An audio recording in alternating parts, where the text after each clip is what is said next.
Pemirsa, dialog kembali kami lanjutkan, namun kita simak kembali pernyataan dari Mendikbud M. Nuh.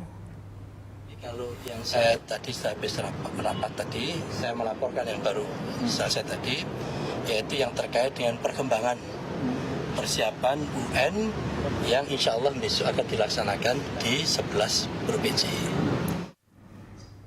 Ya, Pak Asep, ini lagi-lagi kemudian Mendikbud ataupun M. Nuh mengeluarkan janji yang tidak ditepati, di mana ternyata pelaksanaan UN susulan di sejumlah daerah juga kembali mengalami penundaan atau bahkan soal datang terlambat seperti itu. Ini bagaimana kemudian orang mempertanyakan komitmen sebetulnya dari Kemendikbud ini seperti apa? Iya, memang begitu sangat mengkhawatirkan, karena statement yang pertama juga jaminan itu ternyata lagi-lagi gagal. Artinya jaminan Pak Menteri tidak cukup ampuh untuk memang memastikan UN berjalan sesuai dengan waktunya.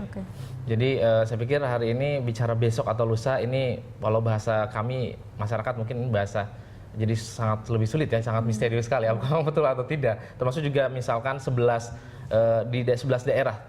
daerah yang harus kemudian provinsi yang harus mundur, kita juga harus mereport apakah betul 11, jangan-jangan ada 12, 13, 14 dan Karena dari data yang kami dapatkan juga 3 kabupaten di Sumatera Utara ini belum mengikuti ujian bahasa Indonesia karena belum menerima soal. Ini artinya permasalahan UN ini ternyata tidak hanya pada 11 provinsi, tapi juga di provinsi lain di Indonesia seperti itu. Betul. Jadi saya pikir harus direport kembali yang perkembangan terbaru, dan tampaknya akan banyak laporan-laporan yang lebih dari sekedar 11, dan soal juga kan tidak semudah sekedar soalnya nanti dia nanti tinggal disusul kemudian difotokopi. Kan difotokopi juga saya pikir ini menunjukkan bahwa tidak profesional, karena kan kualitas jadi turun, harusnya kan sama.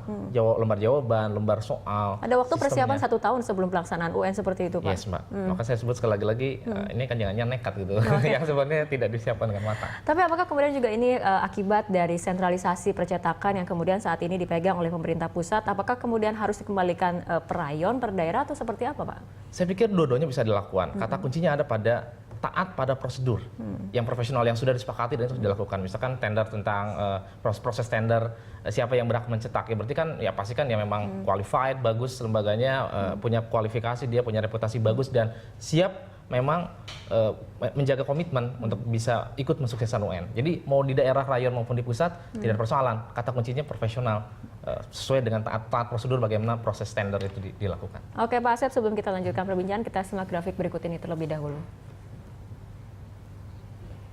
Ini kembali kita menyimak pernyataan dari M. Nuh, Menteri Pendidikan dan Kebudayaan. Beliau mengatakan, saya mengambil hikmah cara Allah menguji saya, apakah bisa menyelesaikan. Pengumuman pergeseran mestinya dinas sudah mencari solusi urusan gedung. Lalu sudah sampai ke kabupaten kota, yang penting besok pada saat pukul 7.30 waktu Indonesia Tengah sudah dimulai.